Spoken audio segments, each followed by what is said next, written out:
ఇప్పుడు గిరాకులు లేక మేము తనలాడుతున్నాం. అంటే తనలాడుతున్నాం అంటే మా తెలంగాణ భాషలో చెప్తున్నాము. తనలాడుతున్నాం. అంటే మీరు 10 ఏళ్ల బీఆర్ఎస్ పాలన, కేసీఆర్ పాలన చూసారు. ఇప్పుడు ప్రెజెంట్ రేవంత్ రెడ్డి పాలన చూస్తున్నారు. ఎవరి పాలన బావుందంటారు? నాకు కేసీఆర్ పాలన బాగుందని అనిపిస్తుంది. ఒకటి రేవంత్ రెడ్డి పాలన కూడా బాగుంది.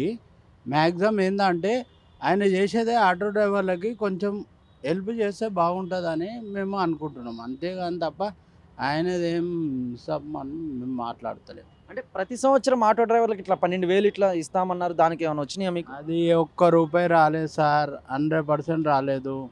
100% ఎవ్వరికి ఇయ్యలేదు. ఆటో డ్రైవర్లను అందరిని అడిగి 100% ఇవ్వలేదు. మీరే కనుక్కోండి ఇంకా అంటే చాలామంది. ఇందిరమ్మ ఇల్లని, అలాగే రేషన్ కార్డులని ఈ పథకాలేమన్నా వచ్చాయా?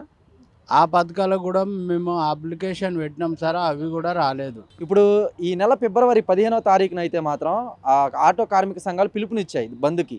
ఆ బడ్జెట్‌లో మాకంటూ సెపరేట్‌గా నిధులు కేటాయించాలని. దానికి మీరు మద్దతు తెలుపుతున్నారా?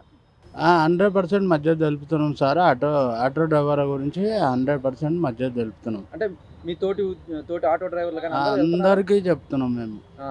అందరూ ఆటో డ్రైవర్లు అందరూ మ్యాక్సిమం వస్తారు. ఈ మహిళలకు ఉచిత బస్సు అని పెట్టడం వల్ల చాలా ఎఫెక్ట్ పడిందనే చెప్పాలి ఆటో డ్రైవర్ల మీద. 100% పడ్డది సార్. ఆ! 100% పడ్డది. దాంట్లో ఇంకా వేరేది ఏం లేదు. మీకు కూడా తెలుసు. 100% పడిపోయింది.